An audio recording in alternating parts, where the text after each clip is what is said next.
community partner was Black Mesa Indigenous Support. They work in the Four Corners regions, mostly in Arizona. But the group is really decentralized. There's a lot of people that work from California. The person that I was working with personally, his name is Derek, and he's from Albuquerque, New Mexico. So this group is, they're a collective that is based out of Arizona. And the purpose of the group is to help build solidarity for on-land resistors down in the Navajo reservation in northeastern Arizona.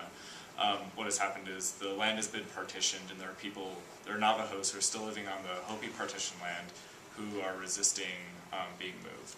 And a lot of the families that still live on the HPL are older people, and they need a lot of support. So what BMIS does is they gather together supporters, and they invite people to come down year-round.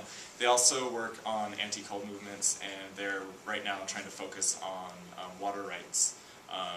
Recently, the Navajo Nation sold 30,000 cubic acre feet, I believe is what it is, of water every year to be pushed out into Nevada and California and other areas from the Navajos who are living on the HPL.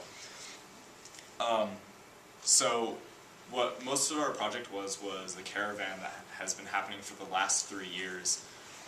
What BMIS has set up is essentially they invite people from different regions around North America and really anywhere else that wants to come to organize people within their communities around the issues, and to come down for a week, stay with the family, help those families out. And what they're trying to do through this is build momentum through the caravan to get on-land supporters to come throughout the year. So our project focused mainly around that. We had from about August to November to try to gain support, and so we tried to bring it out to the community, and we tried focusing on we did a film showing of a movie called Broken Rainbow, which focuses on the issues that are happening currently and what has been happening since about the 1800s to the lands down there.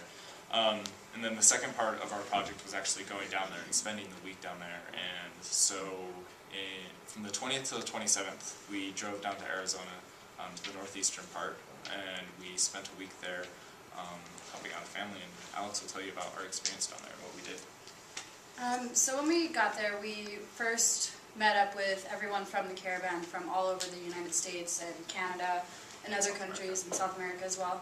And we gathered, and we were dispersed into different families. Luckily, the group from Salt Lake, there's about 5 of us, we got to stay with the same family. And his name was Sosiazi. He is an elder that, he's actually signed a lease for the land, a 60-year lease. So he's not part, well, he's part of the resisting elders because they're trying to remove them eventually off the land.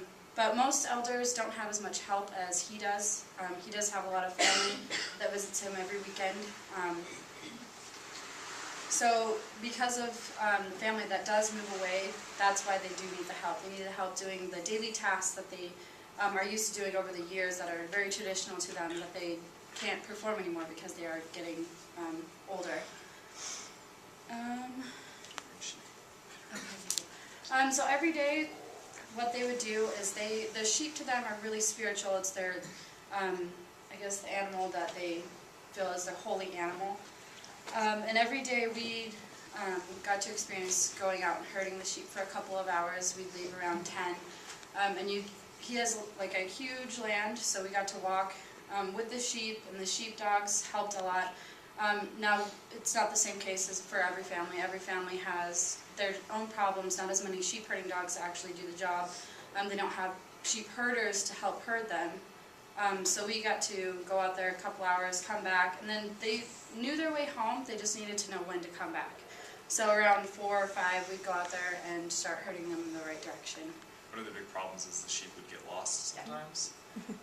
But for Sosiazi, he had about 9 sheepdogs that would go out, and they would protect the sheep for the most part. But I had friends who were staying with other families who didn't have the sheepdogs to help out, and they had to go on 8-hour walk-arounds with the sheep to essentially make sure that they're okay, keep them in line. So on most of the reservation land, they have very worn down buildings and structures. So what we got to do is we got to help lay down the foundation for one of the new structures that they wanted, because everything's built with, I guess, scraps, you could say, from around their yard. Like, you could call it junk, but that's just basically what they have to work with. So because of the years of wearing, that's one thing that we did get to help with. And then the sheep corral as well, it was very old and it was deteriorating very slow because of the years it's been there. So we had to help take it down and relocate it because it was very kind of gross. When sheep live somewhere for so long, they do everything there, and after a while, everything builds up, and so. Not very fun. So this was kind of the experience that they tried to put people through. It was week long. It was very rapid. It was, you go down, you do this very quickly, and it was kind of really, it was fast paced. And it was just a lot of energy, and we had to get things done because we only have this week. And so for me personally, learning from this experience, I think learning from service. What I learned from service learning from service learning.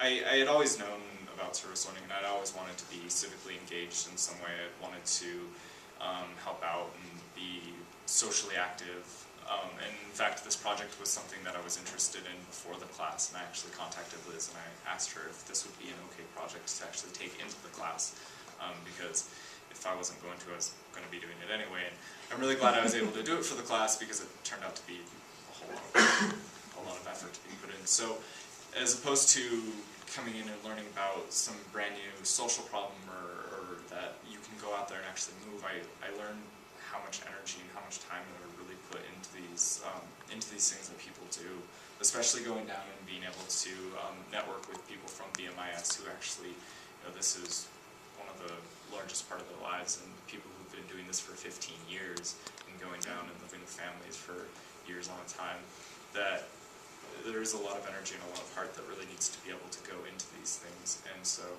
really it's kind of opened my eyes to how to do things and how to go about things and how to really push things to try to happen and how to contact the right people and things like that.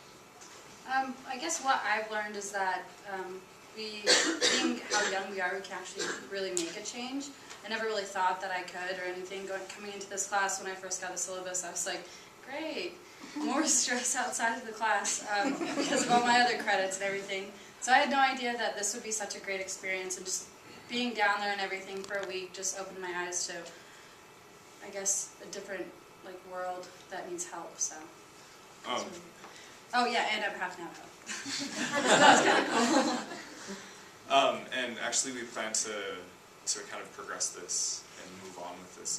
This project has become something that both me and Alex have become kind of invested in, and we want to take it beyond even working in class. And we plan on trying to build more awareness and try to build a regional group in Salt Lake that can help move people towards the reservations to go down there and be able to volunteer. So there's somewhere that people can actually go.